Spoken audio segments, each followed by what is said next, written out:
assim. Minha Você é a primeira... Foi eleita agora. Foi eleita agora? Primeiro mandato dela. E aí, a responsabilidade agora? Olha, muita responsabilidade, porque além de ser a primeira eleição, foi uma votação muito expressiva. Foram 28.138 votos, a segunda mulher mais votada da história de Fortaleza. Então traz muita responsabilidade. Eu estava falando com o pessoal, uma coisa que parece besta, mas que me trouxe um senso de responsabilidade muito grande durante a campanha. A nossa campanha foi muito jovem e as crianças se engajaram muito. Eu fui muito pro TikTok e as crianças viam no TikTok, achavam legal e se engajaram. E aí eu encontrei uma criancinha numa das nossas últimas ações e ela falou, olha, eu tenho uma cartinha pra você. Me deu. Junto com um lacinho de cabelo. Quando eu li a cartinha, tava assim, Bela, eu não voto, mas eu voto em você porque eu confio que você vai fazer uma Fortaleza melhor pras crianças. Ó, que bacana. Então, responsa, hein? Porque a gente uma criança iludida é uma coisa que não volta, né? E ao longo da campanha a gente ouviu muito isso. Então tem muita responsabilidade e muita vontade de mudar a nossa cidade. Na minha época, era Jânio Quadros. Varre, vassourinha. Varre. Varre, vassourinha. A gente sentava no colo do Jânio Quadros. Sentava. Ele criancinhas, vem aqui no colo. Segurando dava a uma vassoura. balinha. Ele dava uma balinha sete belo. Segura a vassoura do Jânio Quadros. Não, mas você sabe que teve muito voto de Pavanato. O Pavanato. O Pavanato também teve muito voto de rede social, de TikTok. Você acha que você foi nessa também ou não? Você Muito já na é velho rede de social, guerra. já Você foi tô no proibido segundo mandato. na outra? Não fui proibido de usar a rede social. Não, mas na época o que aconteceu com você? Você teve uma treta Eu tô aí. respondendo um processo de cassação. É isso. Eita. É a minha treta aí. Eita. É processo a de minha treta. cassação. Mas por quê? Perseguição do PT, né, que alega que o meu partido, o PL, fraudou cota de gênero na época da eleição. Né, 2 mulheres que foram candidatas, que disputaram, que foram para a convenção, que assinaram o registro de candidatura, que foram votadas e 1 mês e meio depois da eleição alegaram que não queriam ter sido candidatas. Como é que você tira voto sem querer ser candidato? Então é uma perseguição por parte do PT, né, que está nos enfrentando. A gente se opõe ao PT no estado do Ceará e no Brasil, mas a gente está firme e forte aí nessa luta, nessa caminhada. A Bela foi eleita com votação muito expressiva, também usando muito rede social, e por isso que eles querem tanto censurar, regulamentar as mídias sociais. É uma pauta que o PT defende muito, e justamente por isso eu tenho uma presença, Emílio, no TikTok menor do que a da Bela. E às vezes a gente chegava num evento, numa caminhada, e aí as crianças iam para ela e eu perguntava por curiosidade, porque as crianças abraçavam mais ela do que eu. Mesmo eu tendo sido vereador, deputado mais votado. E eu chegava e perguntava, de onde é que você acompanha a tia? Aí a criancinha, do TikTok. Então, é uma molecada que está acompanhando a rede social, principalmente o TikTok. É uma rede social que está surpreendendo muito. Né? E a campanha da Bela foi muito focada nisso, em se comunicar, em dizer o que ela pretende fazer pela sociedade, usando a liberdade de expressão através das redes sociais. E eu tenho certeza que ela vai surpreender pra caramba. A gente usou 2 coisas, tanto a rede social, mas a gente acredita muito que a rede social não faz uma campanha sozinha. Então a gente foi muito pra rua também. A gente fez uma coisa muito bacana que era o Bela na área. Eu precisava chegar na cidade toda. Boa. Eu precisava me comunicar com todo mundo. Então a gente pegou uma caminhonete, botou um som, um microfone e a gente foi pra todos os bairros. Da área nobre à periferia, em todo o bairro, em cima do carro de som, falando aquilo que eu queria fazer, falando das nossas propostas. E aí a gente conseguiu chegar em toda a cidade e surpreendeu muito, porque as pessoas achavam que o voto da direita estava mais na área nobre. E foi muito proporcional a nossa votação. Inclusive, eu tive mais na periferia Lá tem do que na área nobre. A elite rastaquera, lá, a elite Opa! a esquerda do iPhone, tem bastante lá em Fortaleza, lá também? Demais, nessa eleição teve bastante. Mas, surpreendentemente, a votação foi muito na periferia e eu acho que por isso, por estar presente. A gente foi pra periferia e se comunicou com as pessoas, não só na rede social.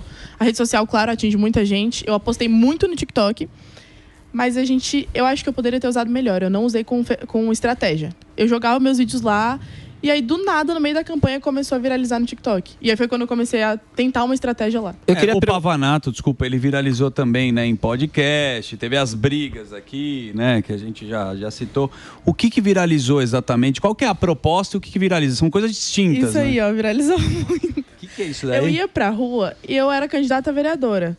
E o pessoal dos outros candidatos a prefeito rivalizavam muito com a gente. Ah, tinha umas brigas? Então, a gente viralizava muito com isso aí. A gente botava as nossas músicas, eles vinham pra cima e viralizava muito. Sabe disputa de rima? É como se fosse uma disputa de rima. Entendi. É bom, na rinha de política, MC, entendeu?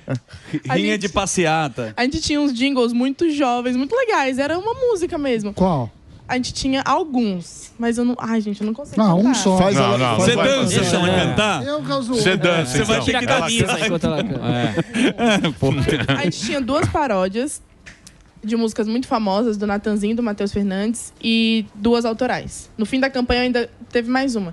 Então, como as músicas pegavam muito, a gente tinha uma paródia daquela Mototáxi, sabe? Ei, Mototáxi. Não é da É um minha funk. época. Mas aí pegou muito, então as pessoas dançavam. Ei, na mototáxi? É, Canta, amor, Macarena. vai pra não ficar mal, né? Que o pessoal sabe que o mototáxi é um funk, então canta aí pra não ficar mal. Explica essa história. Ai, vamos botar aqui a melhor. Boa, isso aí. Boa, Sammy. Ela já tá. Ela é malaca, esperta, ela é esperta. Lógico, Lógico. Você acha que- Ei, mototáxi. ele quer botar você.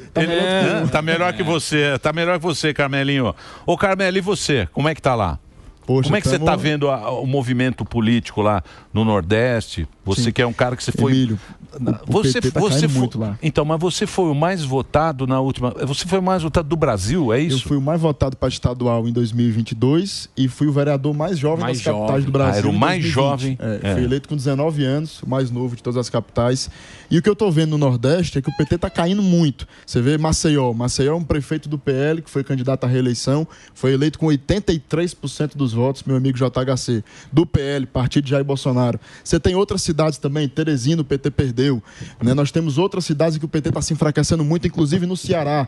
Né? O concunhado do ministro da Educação, Camilo Santana, perdeu a eleição em Juazeiro do Norte para um prefeito que foi o primeiro prefeito da história reeleito, que apoiou na última eleição o presidente Bolsonaro, que não teve medo de se posicionar, mesmo sabendo que o PT tinha uma força muito grande na região dele. E ele foi reeleito o primeiro da história. Lá em Juazeiro, Sobral, 80% das pessoas votam no Lula. E ele manifestou apoio sem medo, assim. sem medo, e foi reeleito. Então isso é resultado de boas políticas, de pessoas que são comprometidas realmente a dar resultado na política para a população, para o cidadão, e isso tem enfraquecido muito o PT, porque quando a gente compara resultado, o Ceará é governado há 10 anos pelo PT e é um dos estados mais inseguros, é um dos estados mais endividados do país.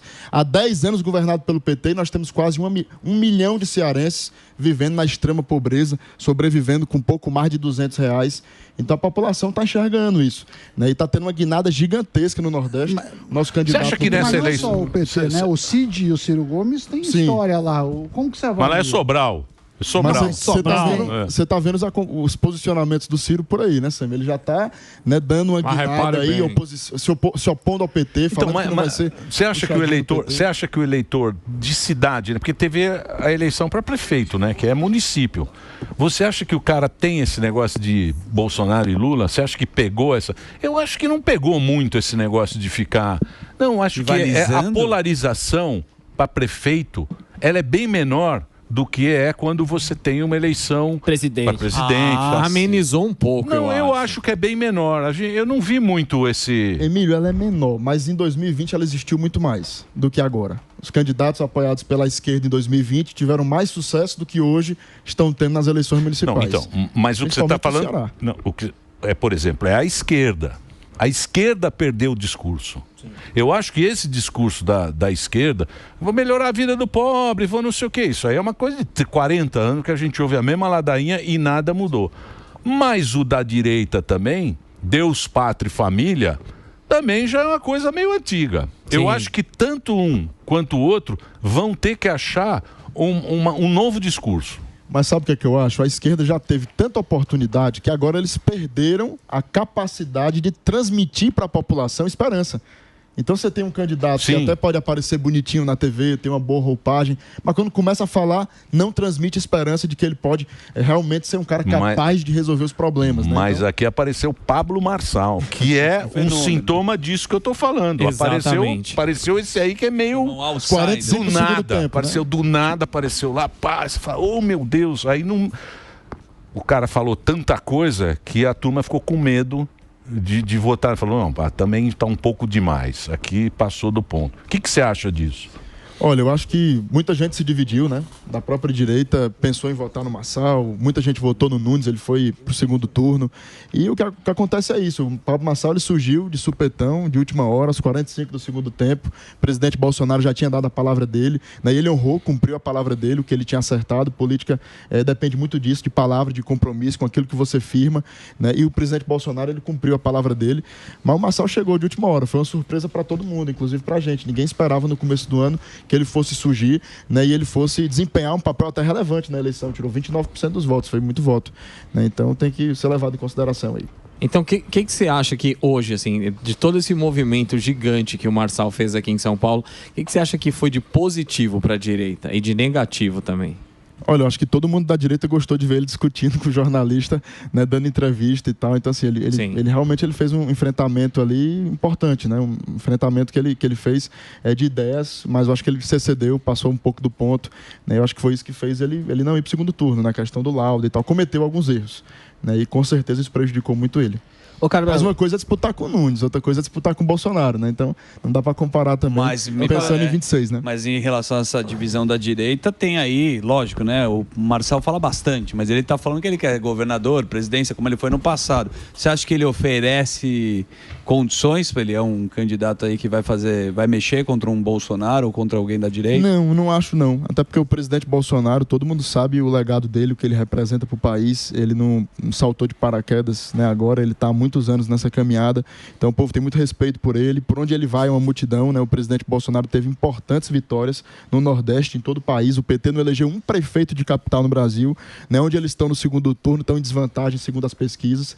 Então, assim, o presidente Bolsonaro é o nosso grande líder, é o nosso candidato a presidente. Eu não tenho dúvida que ele vai conseguir reverter essa questão da inelegibilidade e voltar a governar esse país. Ô Carmelo, eu queria perguntar para você e para a Bela, você tem mais experiência. Quando você começou na política lá no Nordeste, mudou esse tempo que você está na percepção da direita ali no Nordeste? Porque tem aquele meme lá na internet que quando estão em alguma eleição, fala, calma que tem os votos do Nordeste.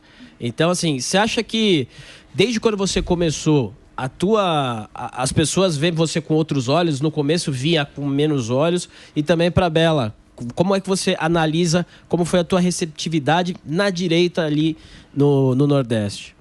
Eu começo, amor. Olha, eu comecei em 2020, eleito com 8.527 votos, vereador. Prefeito de JHC em Maceió também foi eleito com votação na época um pouco apertada.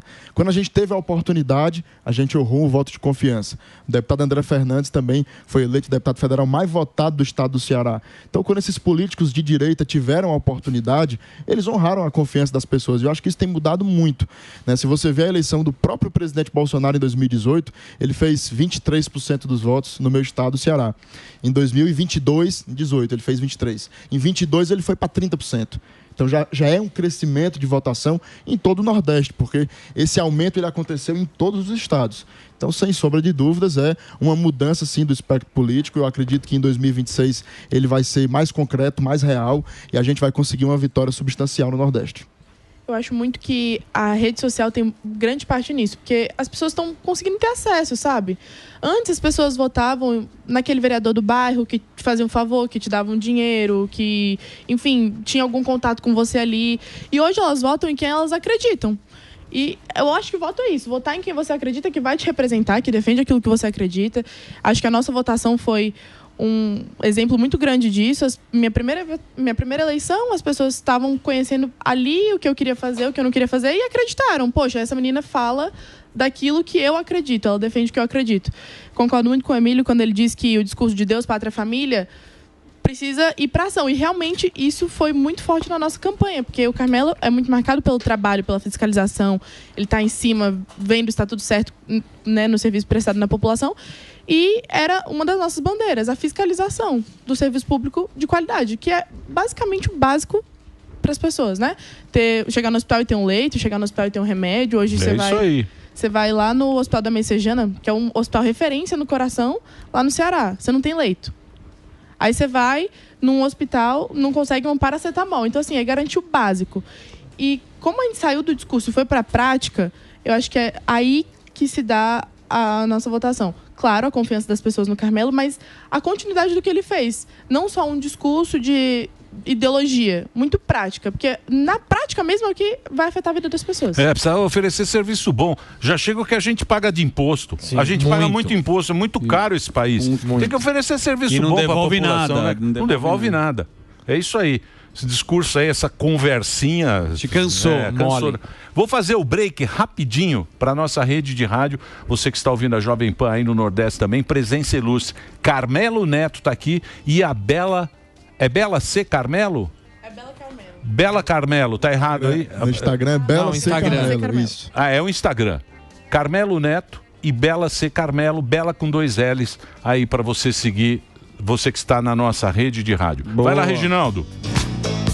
A gente continua nas plataformas. Carmelão, deputado estadual, tá bom. Você fez suas promessas aí. O que então de efetivo você conseguiu realizar? Boa pergunta. Olha, eu me proponho muito, né? Eu faço um mandato de oposição no estado do Ceará e dentro da Assembleia a gente é minoria. Então é uma perspectiva diferente de um deputado de base que consegue aprovar muitos projetos, que consegue ter esse resultado mais prático dentro da Casa Legislativa. Por conta desse cenário, eu me proponho a fazer um trabalho diferente, que é justamente o trabalho de campo, de fiscalização. Ao invés de estar no ar-condicionado, no meu gabinete, eu vou para a rua. Então eu vou lá denunciar o que está errado, entrar em hospital, UPA, posto de saúde, e a gente conseguiu ter muitos resultados no tocante a isso. Porque o que a população precisa é de serviço público de qualidade, que funcione. Quando a população está doente, quando um cidadão ele precisa de um remédio, precisa se internar, ele procura o SUS, procura o serviço público. E quando aquilo não funciona, é muito cruel.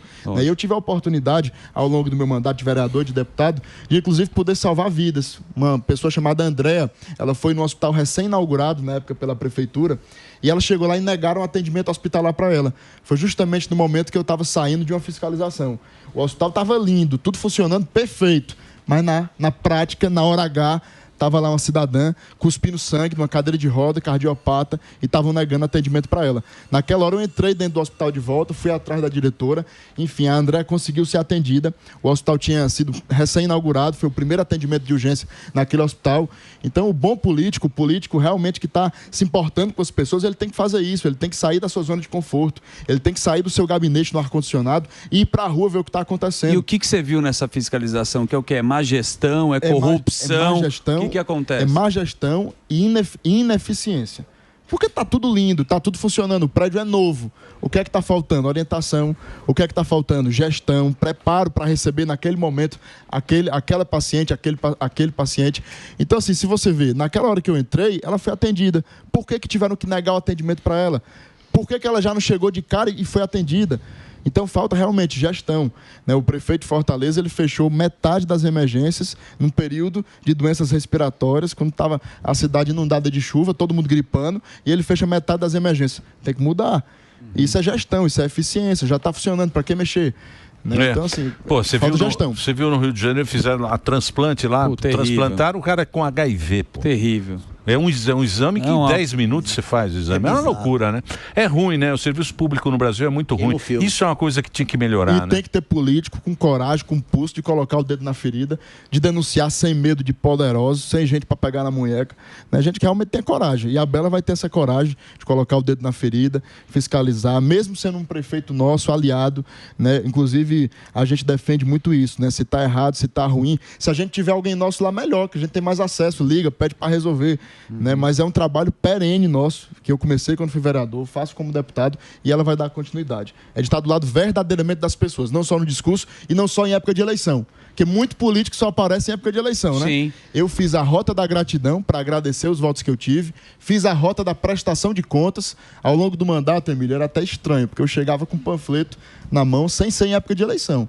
Chegava lá para entregar o panfleto pro povo, o povo olhava para mim, já veio pedir voto.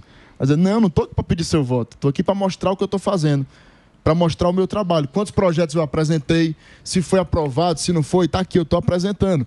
Não depende só de mim para aprovar, eu sou um deputado. Que é uma obrigação. Prestação de contas. A prestação de contas. Então a gente fez isso, a Bela vai fazer também.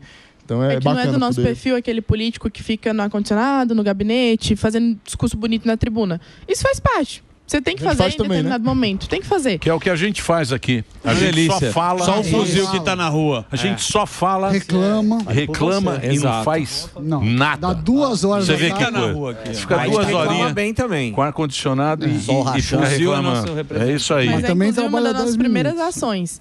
Primeira, todas aquelas propostas da campanha, apresentar no primeiro dia como projeto de lei. Segunda, e fiscalizar aquilo que está errado. E fiscalizar, começar a protocolar, pedir melhoria, enfim. Ir pra rua mesmo. A gente vai muito pro campo. Algumas pessoas fazem isso, mas eu vejo que é uma tendência dos políticos fazerem uma prestação de contas, não só financeiras. Falam assim, olha, eu prometi isso, não deu para fazer, às vezes a gente sabe que não dá, eu prometi isso, consegui. Porque uma coisa que acontece, acho que em Fortaleza é igual, é que as pessoas se esquecem em 4 anos, e aí acaba às vezes ganhando quem promete melhor do que quem faz mais. E aí a gente perde o tracking record. Vocês têm pensado num projeto desses? Seja para deputado, seja para vereador? Olha, para vereador principalmente, sei que você falou, Sam, é uma verdade. Muita gente passa os 4 anos e esquece até em quem votou. Principalmente para vereador. Você perguntar agora em quem o cidadão votou na eleição há 4 anos, dificilmente ele vai lembrar. Então é importante fazer um trabalho realmente nos 4 anos de mandato, porque você não está ali para ser eleito e pronto, para sumir das ruas, sumir do povo, ninguém mais vê você, só vem em época de eleição para pedir o voto. A rede social é bom para isso. É bom para isso, né? Porque as redes sociais é uma forma da gente prestar contas o tempo todo. Eu faço um discurso na tribuna, eu posto no Instagram. Então quem votou em mim, me segue, me acompanha, ele vai ver o que eu estou falando. Sim. Porque as TVs, a Assembleia, as câmaras, o Senado, é muito pouco assistido, né? Então na rede social você consegue realmente impulsionar aquele discurso, aquele conteúdo. Mas o ideal é que fosse um terceiro, porque aí ele pode comparar vários e falar assim, bom, você está mostrando isso que você fez, mas e o que você não fez?